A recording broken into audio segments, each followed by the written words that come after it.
"I don't believe it," whispered Dr. Harrison, his face ashen as he stared at the X-rays. "The necrosis is completely gone." He looked up at the young woman standing quietly in the corner, the same girl the entire hospital staff had ridiculed just hours before. "How did you do it?" "One needle, just one needle where modern medicine failed." If you're intrigued by the power of ancient healing and unexpected heroes, make sure to like this video and subscribe to the channel for more extraordinary stories that challenge everything you thought you knew about healing, redemption, and second chances. Lin Mei clutched her worn leather medical bag closer to her chest as the whispers followed her through the gleaming hallways of Beijing's Central Hospital. At 23, her shabby clothes and quiet demeanor made her practically invisible among the confident doctors and nurses in pristine white coats. That is, until she dared to speak. The CEO's condition. "I can help him," she had murmured in the staff meeting, her voice barely audible. The room had erupted in laughter. "You? A village girl with no medical degree?" Dr. Zhang, the hospital's chief physician, had sneered. "Mr. Zhao is dying from a rare form of tissue necrosis. The best specialists in the world have failed to save his leg, and now sepsis is setting in. His company is worth billions, and you think you can help with your, what? Herbal teas?" More laughter had followed, burning Lin Mei's cheeks with shame. But she had not retracted her words. 7 generations of secret medical knowledge flowed through her veins, techniques passed down from mother to daughter since the Ming dynasty. Techniques the modern world had forgotten. Zhao Wei, 38 years old and CEO of the country's largest tech conglomerate, lay in the hospital's VIP suite, his face gray with pain. The doctors had given him 2 options: amputate his leg immediately or die within days as the infection spread. His empire was crumbling around him as company stocks plummeted with each medical bulletin. His fiancée had stopped visiting 3 days ago, once the prognosis became clear. "Mr. Zhao, there's someone here who claims she can help," his personal assistant said hesitantly. "The hospital staff thinks she's delusional, but she's persistent." Zhao Wei had nothing left to lose. "Send her in." Lin Mei entered the room silently, her eyes downcast in the presence of such wealth and power. The CEO's suite was larger than the entire house where she'd grown up with her grandmother in rural Yunnan province. "You're the miracle worker?" Zhao Wei's voice dripped with sarcasm. "Come to try your luck where Harvard-educated specialists have failed?" Lin Mei finally looked up, and Zhao Wei was startled by the clarity and determination in her eyes. "I don't believe in luck, Mr. Zhao. I believe in knowledge that has been forgotten by your specialists." Her voice, though soft, carried a certainty that made him pause. "What can you possibly do that hasn't been tried?" "May I?" she asked, gesturing toward the bandaged leg. When he nodded, she carefully unwrapped the dressings.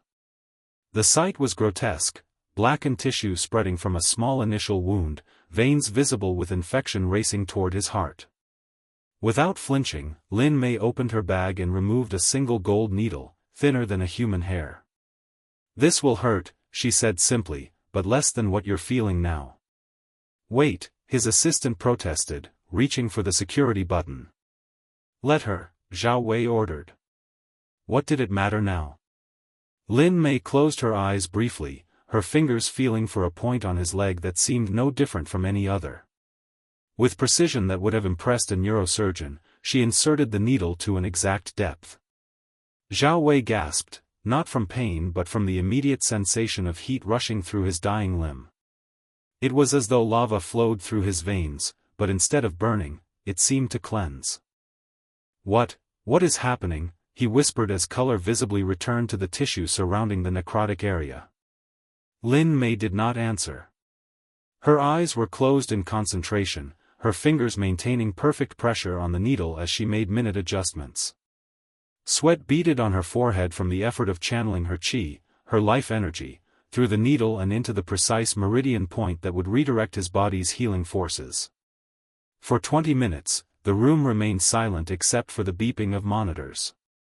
Then, without warning, the alarms on the machines began to sound. His vital signs, they're normalizing, the assistant exclaimed, watching the numbers stabilize for the first time in weeks. When Lin Mei finally removed the needle, the blackened area had receded noticeably. The infection is contained, she said quietly. Your body can fight it now. I'll return tomorrow for the second treatment. Who are you? Zhao Wei asked, staring at her in disbelief. How did you learn to do this? Lin Mei gathered her things, suddenly looking exhausted. My grandmother taught me. Her grandmother taught her. Some knowledge doesn't come from universities, Mr. Zhao. As she turned to leave, Zhao Wei called after her, wait. You can't just walk away. What you did, it's impossible.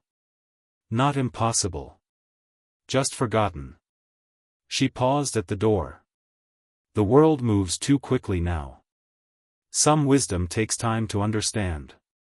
By morning, the news had spread throughout the hospital. The tissue death had not only stopped but begun to reverse. Tests showed the infection retreating. Dr. Zhang and his team huddled around Zhao Wei's bed, expressions ranging from disbelief to outright denial. It must be a delayed reaction to the experimental antibiotics, one specialist insisted. Or spontaneous remission, suggested another. Only Dr. Harrison, the youngest of the specialists, dared to ask, what if it was her? The girl with the needle? What if there's something to her methods? The others dismissed him immediately, but Zhao Wei remained silent, contemplating how quickly they rejected what they couldn't explain. He had built his fortune on recognizing value where others saw nothing. And he recognized it now in Lin Mei. When she returned as promised, the security guards tried to block her entry. Mr. Zhao has the best medical team in Asia attending him now, they told her. Let her through, came Zhao Wei's voice through the intercom. She's the only doctor I trust. The room fell silent as Lin Mei entered. The assembled medical professionals watched with barely concealed contempt as she opened her simple bag again. You won't need security to remove me today, she said quietly to Zhao Wei. After this treatment, their medicine can manage the rest. True to her word, after the second treatment, the necrosis had almost completely reversed. The infection markers in Zhao Wei's blood had fallen to near normal levels. It was, by any definition, a medical miracle. 3 days later, when Zhao Wei was able to stand for the first time in months, he made a decision. He found Lin Mei waiting in the hospital garden, preparing to return to her village. You saved more than my leg, he told her. You saved my life, my company, and you showed me how arrogant I'd become. I want to offer you something in return. Lin Mei shook her head. I didn't help you for reward, Mr. Zhao. Not a reward. A partnership. He sat beside her on the bench.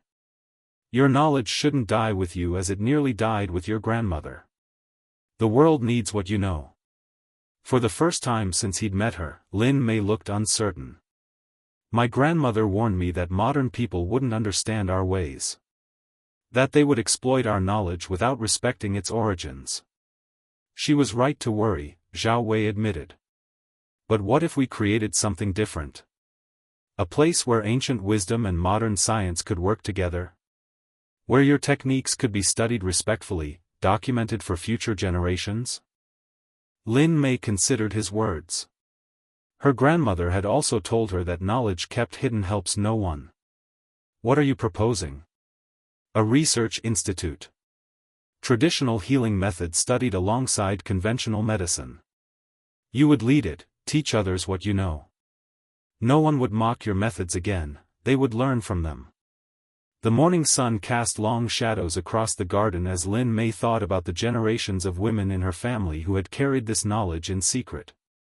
About the patients in her village who traveled days for treatment because modern hospitals had failed them.